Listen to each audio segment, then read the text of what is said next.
네, 개장 전 오프닝 리포트입니다. 오늘도 목표 주가 그리고 투자 의견의 바뀐 종목들 중심으로 알아보도록 하겠습니다. 오늘의 종목 공개합니다. 자, 오늘 오프닝 리포트 목표가 상향 조정된 종목, LG이노텍 들어가 있고요. 대웅제약과 오리온, 그리고 하향 종목으로는 이녹스 첨단 소재와 포스코홀딩스, 엔캠입니다. 그리고 유지 종목 중에서는 SK스퀘어가 신규 종목이 되겠고요. 대한항공과 현대백화점, LG화학이 유지가 되어 있습니다. 자, LG이노텍 요즘 뜨겁습니다. 키움증권 매수 의견 유지 44만원에서 47만원으로 높였습니다. 아이폰 프로 비싼 모델입니다. 불황을 넘는 열쇠다 이렇게 얘기를 하고 있는데요. 지금 미국하고 중국에서 사전 예약이 호조를 보이고 있다고 합니다. 그래서 생산 확대까지도 거론되고 있는데요.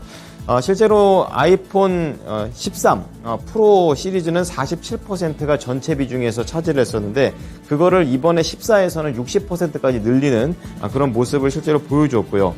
이거 덕분에 LG이노텍이 직접적인 수혜를 얻게 되는데요. 센서 시프트 카메라나 TOF 3D 모듈 이런 데에서 돈을 벌 수 있다 이렇게 좀 얘기를 하고 있습니다. 자, 그리고 전장 부품과 관련해서 인플레이션 감축법에 선제적인 대응이 가능하다는 얘기를 하고 있는데요. 영업이익이 3분기, 4분기 시장의 예상치를 모두 다 상회할 것으로 보이고 있습니다. 업종 내에서도 확실히 차별적인 실적 모멘텀을 갖고 있는 종목이다라고 칭찬을 하고 있고요. 전장 부품이 멕시코 공장에서 주요 부품들이 나올 예정이기 때문에 미국 현지의 이 OEM사들하고 파트너십을 강화하는데 상당히 지리적 이점이 있다 이렇게 얘기를 하면서 인플레이션 감축법의 선제적 대응이 충분히 가능하다라고 얘기했습니다. 두 번째로는 대웅제약 보겠습니다. 상상인 증권이고요. 매수 의견 유지 23만원에서 25만원으로 높였습니다.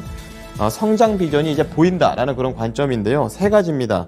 주름 개선제와 관련해서 수출 확대가 좀 되고 있고요. 관련해서 미국과 호주, 중국 이렇게 세 나라에서 실적과 이런 수출의 확대가 나오고 있는데요. 미국 쪽에서는 이 파트너사 에볼루스 쪽에서 수출이 지금 환율 효과가 겹치면서 크게 좋은 흐름이 나오고 있고요. 또 호주 쪽에서는 2023년 중반까지 이런 관련된 품목 허가를 신청을 했는데 이때쯤 되면 허가가 완료돼서 매출로 연결된다는 관점이고 마지막으로 중국에서는 대웅제약이 지금 임상 3상을 완료한 상태입니다. 그래서 2024년 중반까지 역시 품목 허가가 날 것으로 기대했습니다. 또 하나가 팩스쿨루입니다. 위식도 역류 질환제가 되겠는데요. 올해 7월에 출시를 했고 역시 내년부터 본격 매출에 기여할 것은 얘기가 나오고 있고요. 마지막으로는 당뇨병 치료제와 관련해서 품목 허가를 신청을 했는데요. 지금 내년쯤으로 역시 출시가 될 것으로 보이고 있고 마케팅 파워가 워낙에 강하기 때문에 블록버스터급으로 클 수 있다는 얘기를 했습니다. 다음은 오리온 체크해 보겠습니다. 신한금융투자가 되겠고요. 매수 의견 유지 12만 5천원에서 13만 원으로 살짝 올렸습니다. 악재는 모두 반영됐다라고 얘기를 하게 되면서 중국을 제외한 전 지역에서 실적이 잘 나왔다고 얘기했습니다. 매출 같은 경우에는 한국, 중국, 베트남, 러시아 모두 다 긍정적인 모습을 냈고요. 그 가운데 이제 영업이익이 약간의 차별화가 나왔는데요. 한국 39%, 베트남 114, 그리고 러시아 171% 증가했지만 중국만 8%대의 하락률을 보여줬습니다.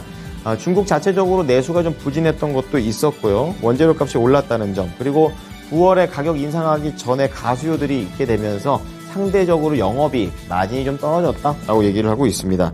그리고 오히려 앞으로에 대한 먹거리는 회복되고 있는 중국의 포인트를 잡고 있는데요. 현재 이 상황 자체가 2016년과 비슷하게 매출이 좀 중국에서 안 나오는 거는 같다고 얘기를 하고 있습니다.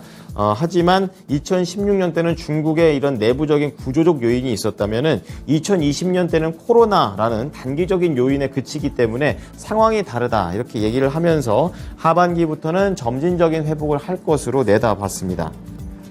다음은 포스코홀딩스 보겠습니다. 유안타 증권이고요. 매수 의견 유지 41만원에서 37만원으로 낮췄습니다.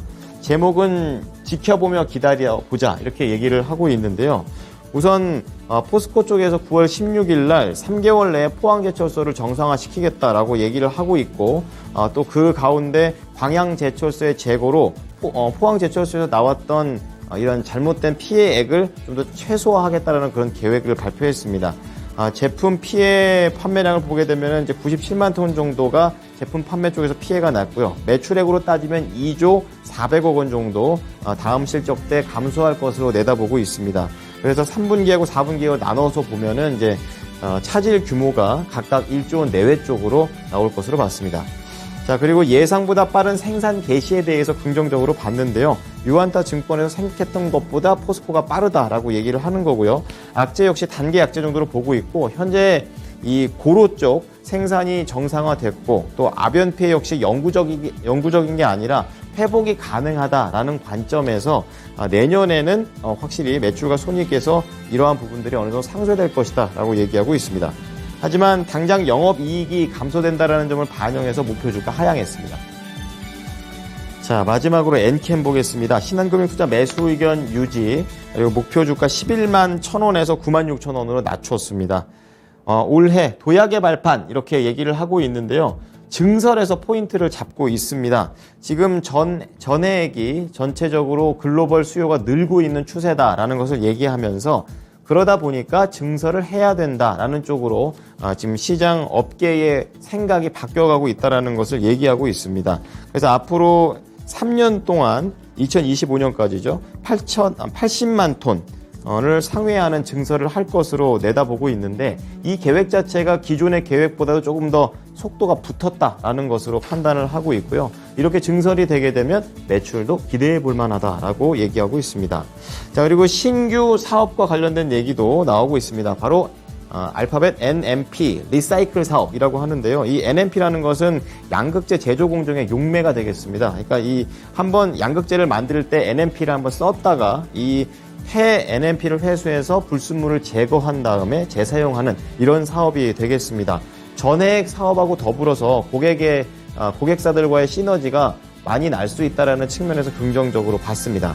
네, 하지만 내년 예상 이 주당 순이익 자체를 살짝 낮춰 잡았기 때문에 목표 주가는 하향 조정했습니다. 지금까지 오프닝 리포트였습니다.